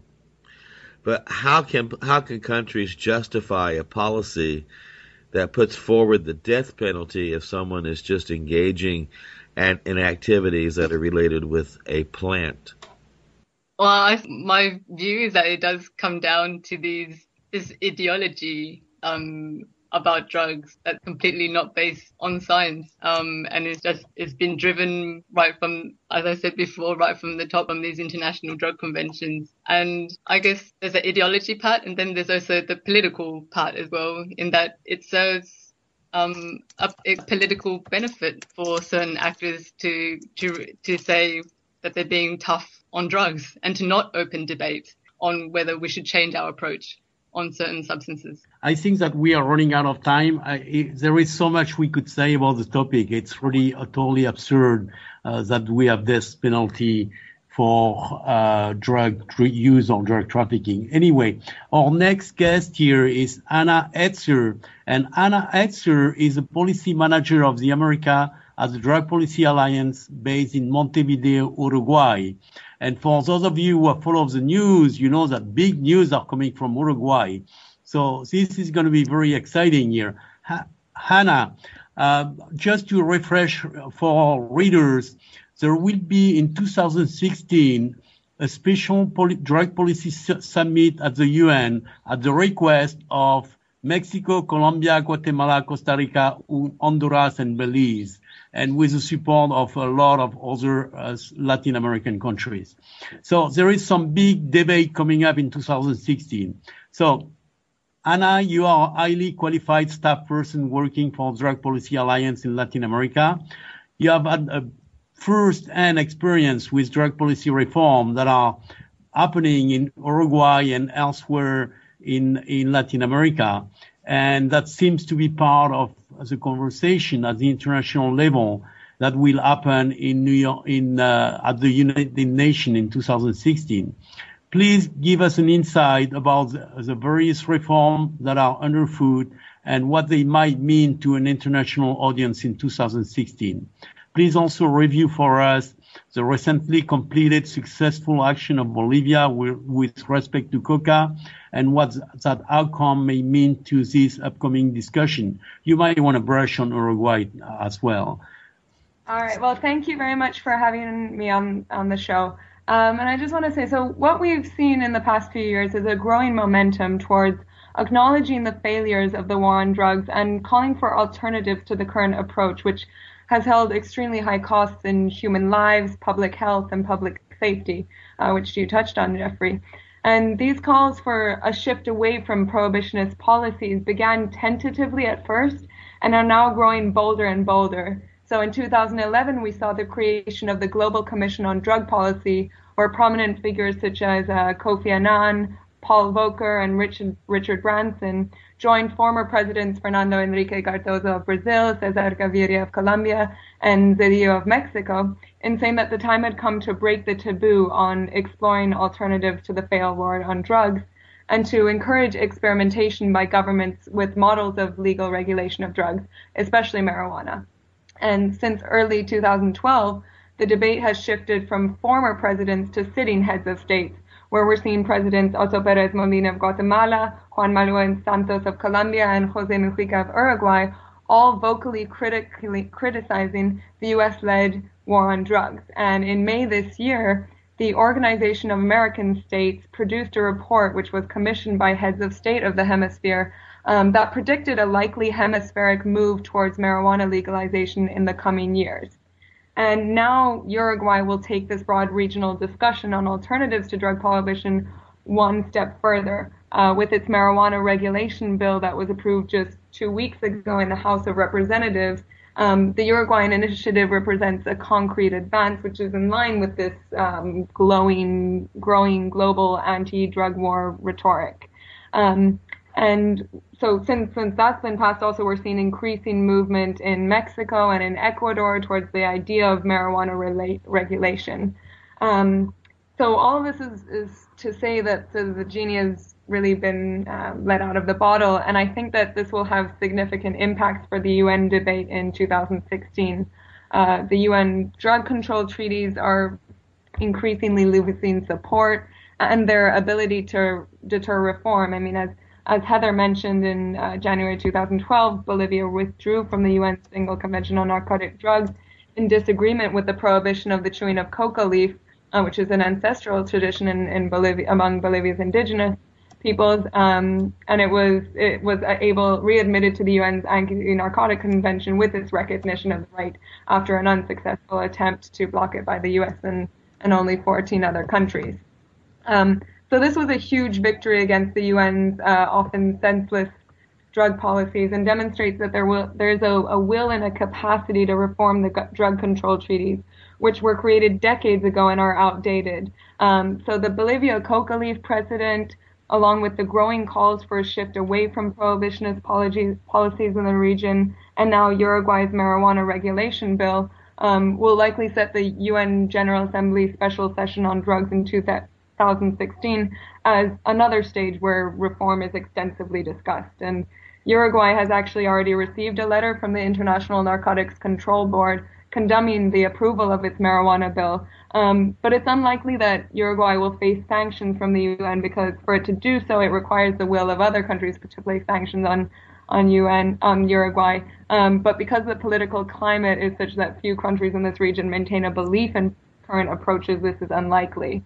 And Uruguay, it will have to defend, and it will defend its rationale behind its decision to legally regulate marijuana at the UN. And from what I've heard from some of the lawyers who are working on this, is that Uruguay will acknowledge that, yes, it is signatory to the drug control treaties, but it is also signatory to many other UN treaties, such as conventions on health, human rights, and development, and that these principles are being harmed by drug prohibition. And that so at the end of the day, Uruguay's commitment to health, development, and human rights trump its commitment to drug control treaties in cases where the latter violates the former. So I think we're at a tipping point where the UN will have to revise and reform its outdated drug policies if it wants to keep up to speed with the reformative and enlightened changes that are taking place. And I think that 2016 will be an important milestone, and we'll witness some movement. All right, thank you, Anna. This was a very nice explanation here. Anna, can you please tell us, can you please help us to understand the different perspective of the public in Uruguay versus the public in the US with respect to drug policy? How do they view the need for reform? Do they assess blame for violence on policy, or is violence blame on the drugs, as is often the case in the US? How much does legalization in the US allow more freedom for Latin America to speak out in favor of reform? It's interesting because in Uruguay and in Latin America in general, we're seeing the reverse of the trend that we're seeing in the U.S., where in the U.S. the public is way ahead of the politicians on this issue, where now more Americans support marijuana legalization than oppose it, and the politicians are being slow to react to this public shift. Whereas in Latin America, the public remains much more against reform, and especially legalization, and it is politicians, academics, and people from the business community who are the ones calling for change. And this could be due to a number of factors. It may be due to a misconception of what legalization actually entails, where people confuse legally regulating marijuana, for example, with the legalizing of narcos, which have wrought havoc on their countries. And in Uruguay, the debate on drug policy reform has not been around as long as it has been in the United States.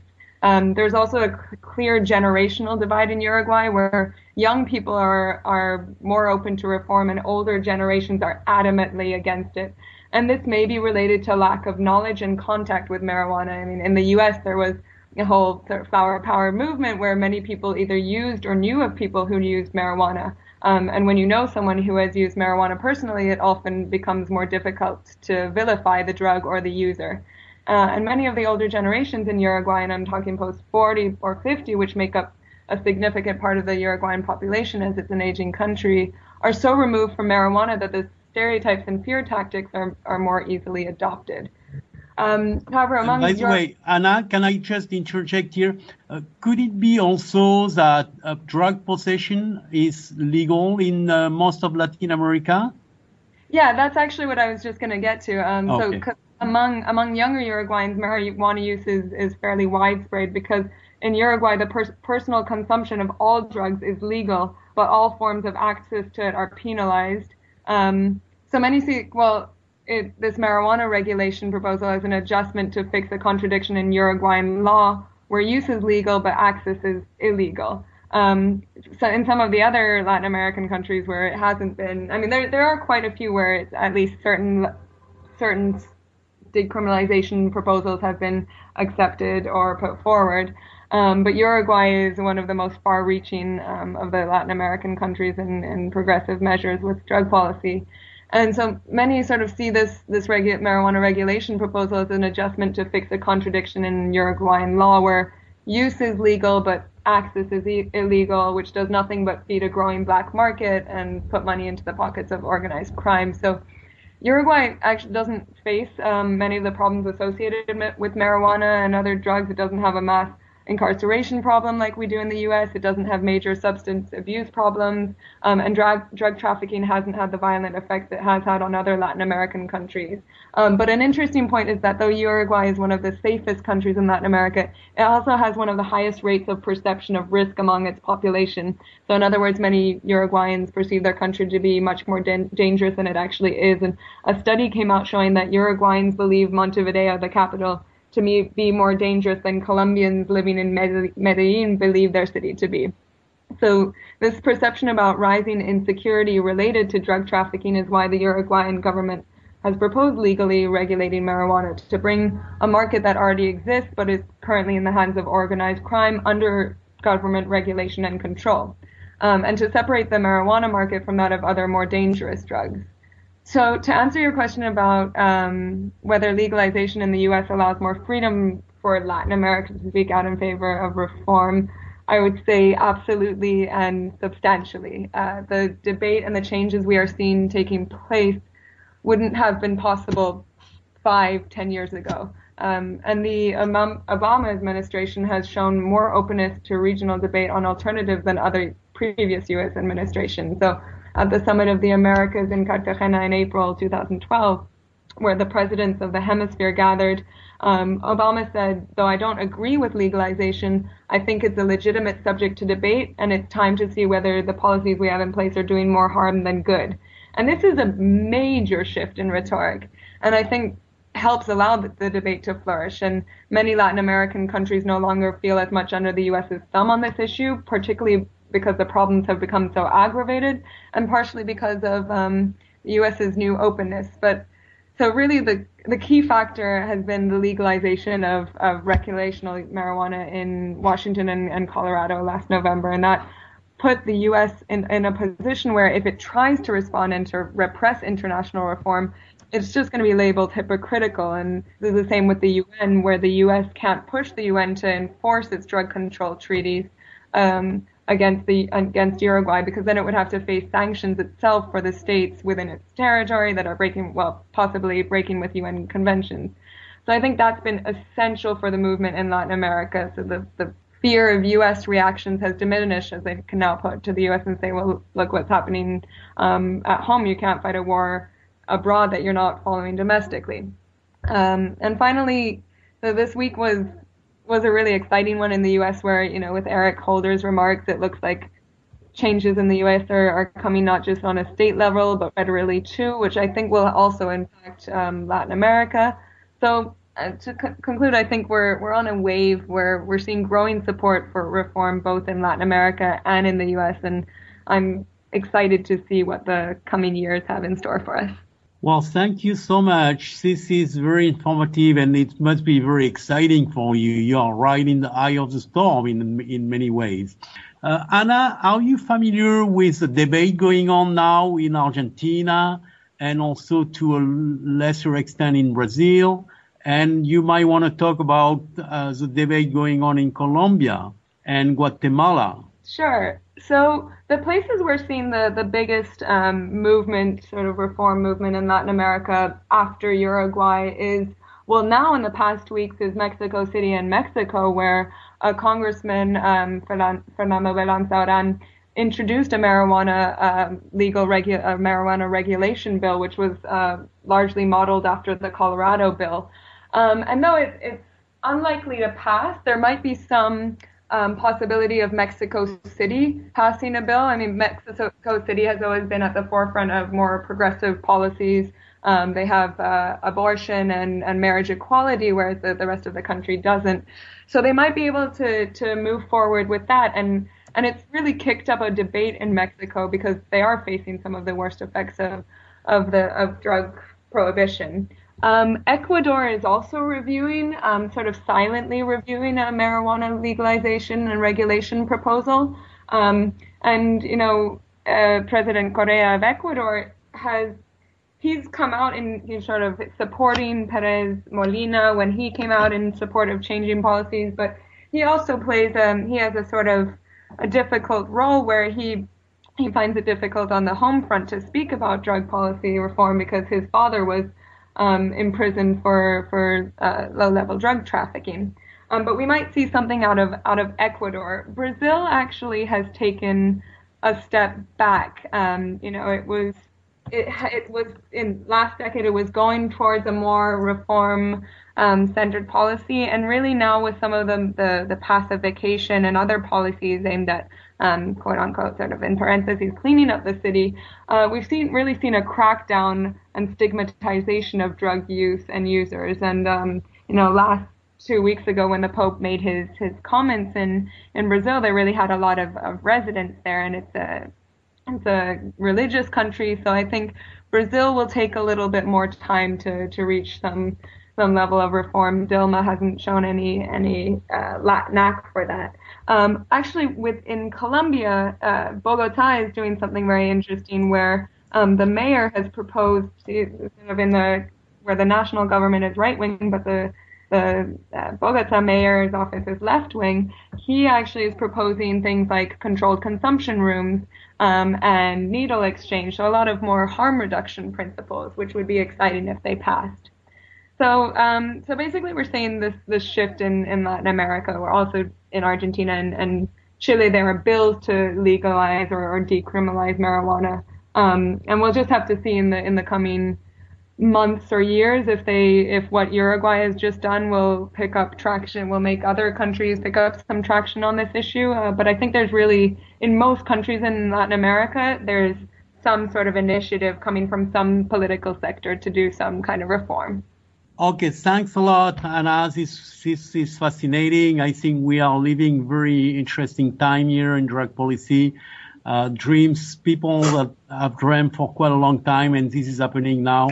I would like to introduce Alan Clear, who has been the executive director of the Harm Reduction Coalition since 1995. So, and harm reduction is such an important concept nowadays in drug policy reform. For the record, we moved from the dominant concept being a supply reduction, and then they tried from supply reduction, they tried to do demand reduction. Both of them failed, and the solution might be harm reduction. Alan, in 1998, the topic of discussion at the UN was demand reduction, as the concept of supply reduction was accepted years earlier.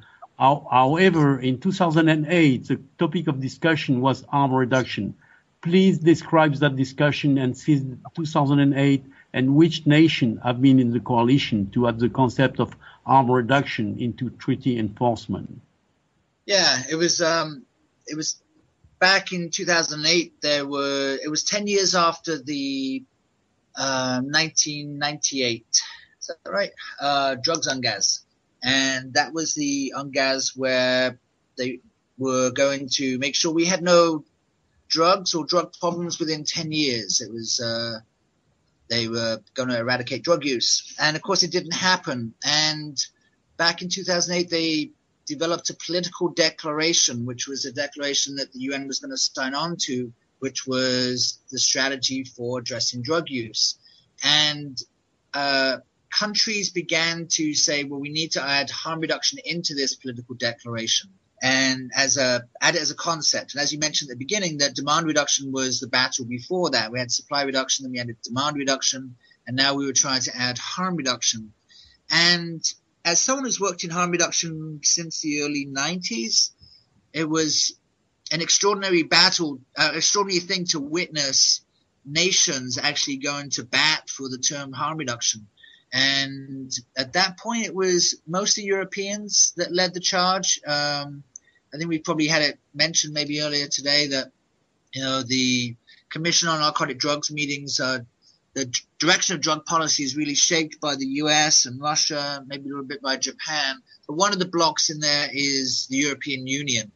And the European Union, led by the UK, in this particular instance, as well as the Dutch and the Germans, tried to get harm reduction in. And it became a very, very intense battle behind the scenes, led by the end of the Bush administration, who were very, very determined not to get harm reduction in there.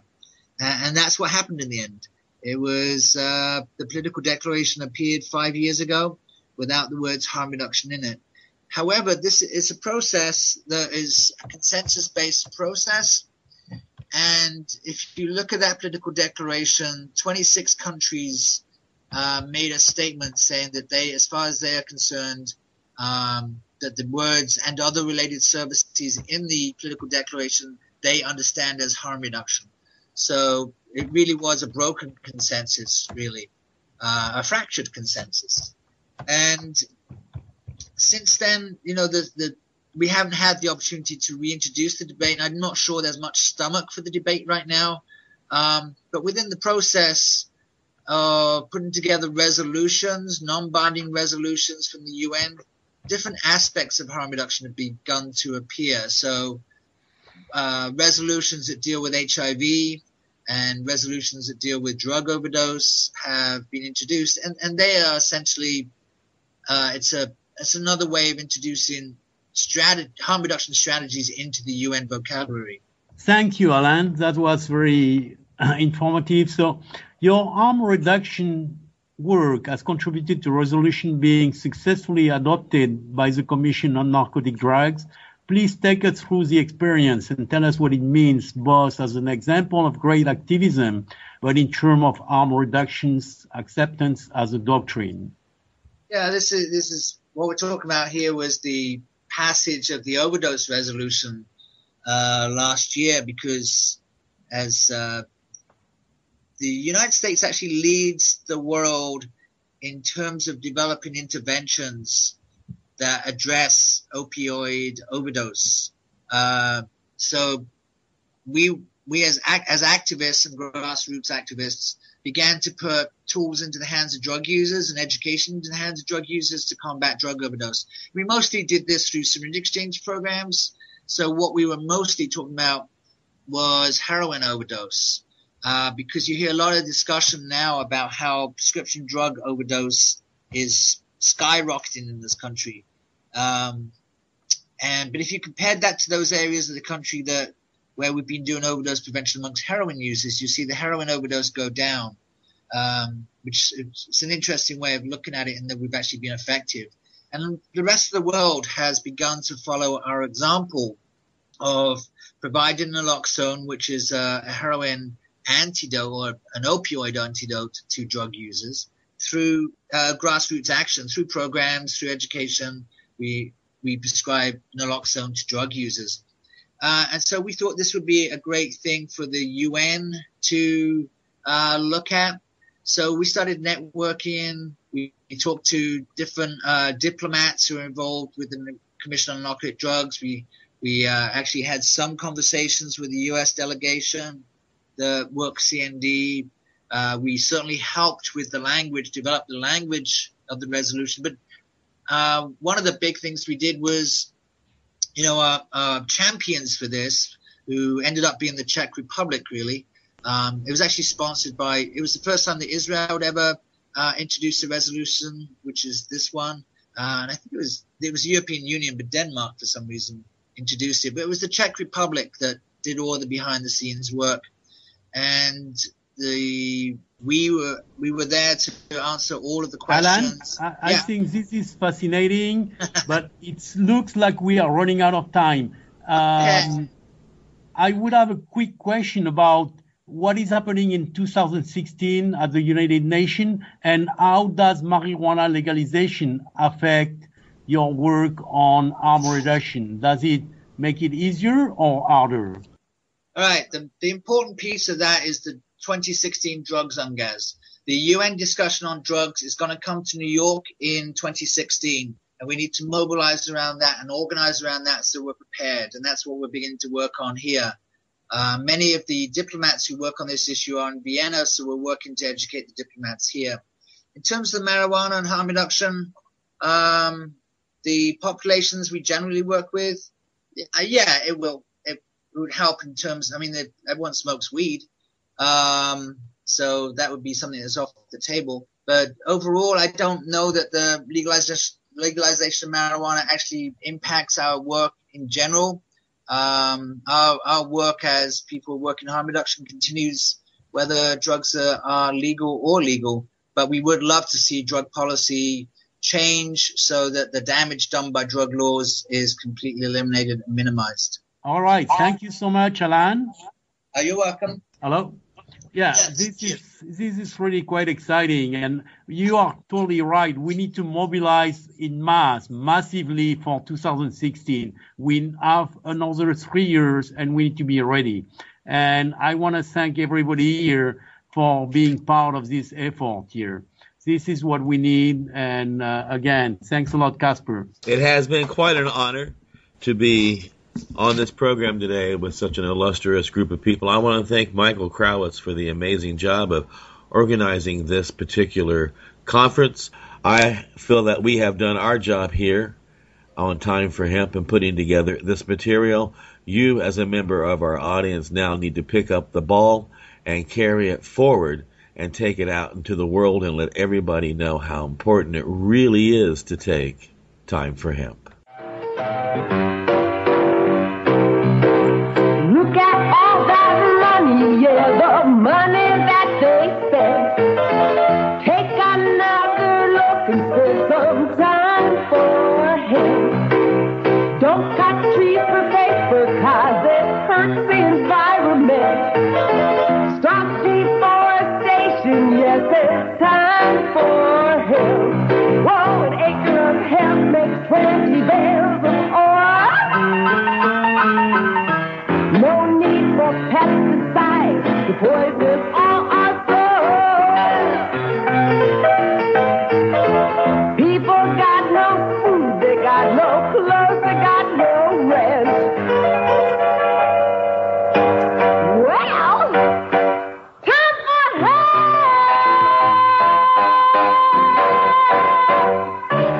Yeah.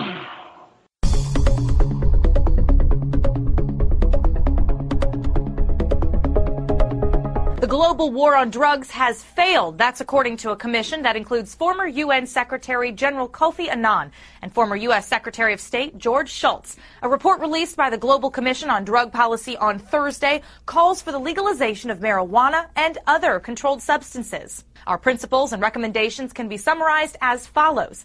End the criminalization, marginalization, and stigmatization of people who use drugs but who do no harm to others. The Commission is especially critical of the anti-drug policies applied by the United States, saying the U.S. government should adopt policies rooted in health care and human rights rather than anti-crime approaches. The Commission says the global scale of illegal drug markets has grown dramatically over the last decade, but the U.S. argues the war on drugs has been effective domestically. The United Nations will release a report today showing that the use of opiates, cocaine, and marijuana from 1998 to 2008 has increased substantially.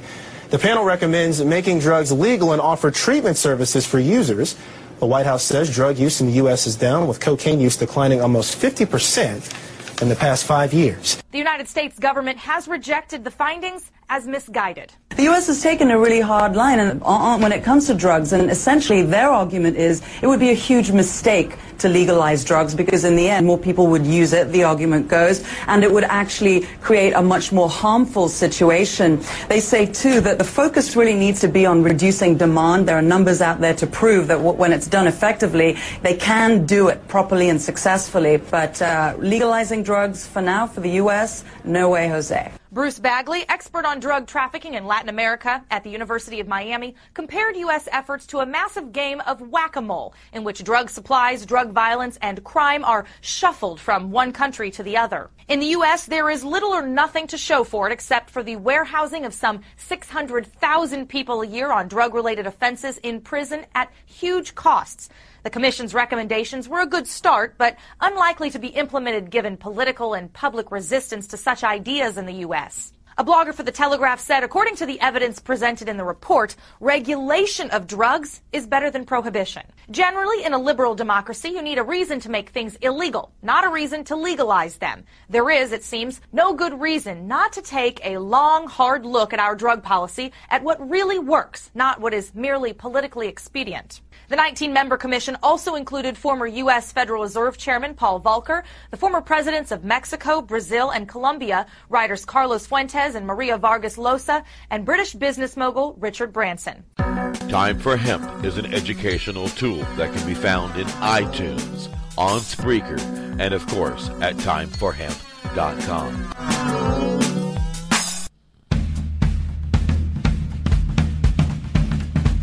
The nightclub, the speedboat, the mob, men and women drinking together, the booze cruise, the spread of jazz, the cocktail.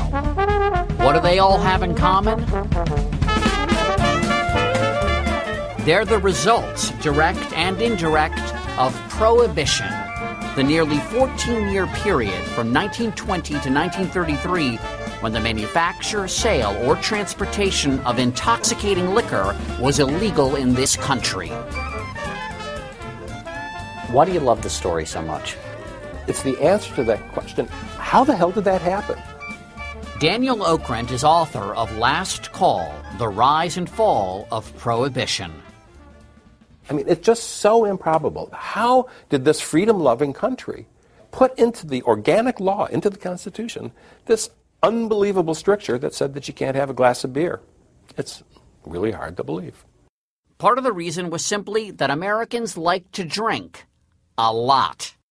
This country was very, very drunk. In 1830, the average American over 15 years of age drank 7.3 gallons of pure alcohol a year. That's the equivalent of 90/5 of 80-proof liquor, 1.8 bottles per week for every drinker in the country. Alcoholism is a serious social problem. It was a social problem in the 19th century, which prompted Prohibition.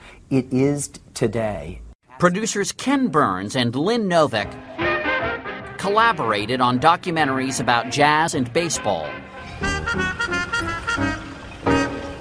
In their newest film, airing tonight on PBS, they take on Prohibition. It was clear that millions of Americans had now come to support Prohibition for all sorts of reasons. Prohibition was billed, they point out, as the one-size-fits-all cure for the ills of American society.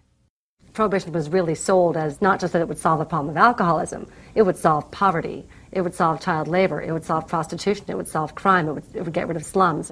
With so many problems to address, it's not surprising that the Dry Coalition was dizzyingly diverse. Suffragettes who originally wanted the vote so they could outlaw demon liquor.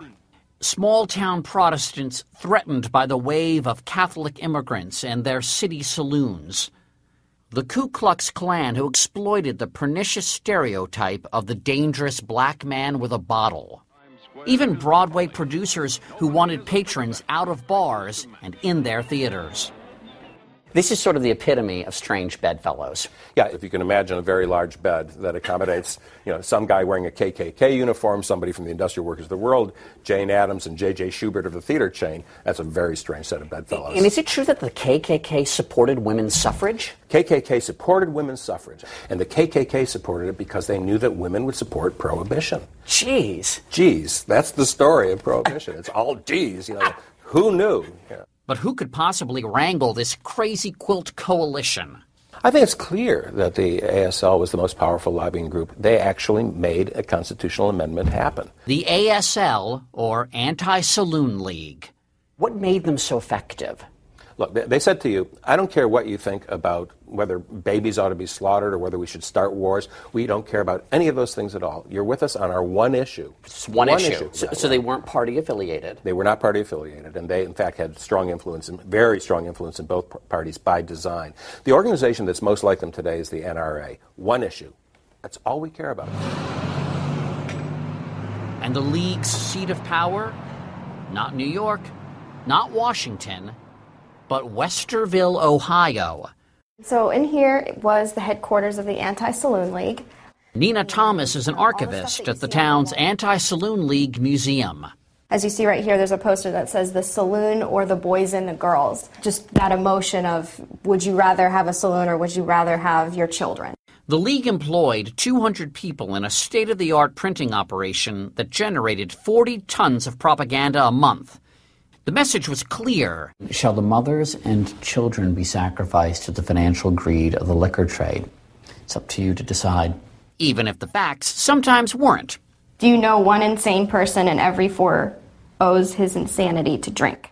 Pivotal to Prohibition's passage, anti-German sentiment fomented by World War I. Schlitz, Pabst, Anheuser-Busch. All of them German. They linked the Germans to the brewers. So people had that kind of in the back of their head that this is un-American. Though the brewers and distillers had vast financial resources, they were inept campaigners. Here's an ad extolling the virtues of beer. The public relations strategy of the Wets, some of the ads, a baby with a beer stein. Yeah, the brewers wanted to separate themselves from the distillers. They maintained that gin and whiskey, that was horrible, poisonous stuff, whereas our beer was healthy. They actually called it liquid bread. The Dries had the Wets over a barrel, and the 18th Amendment went into effect at midnight on January 17th, 1920. After Prohibition became law, how soon was it that it became clear that it wasn't going to work? Well, one could say it didn't work by around 2 a.m. on January 17th. I think that the general feeling was in the first year that it could work and that it was working.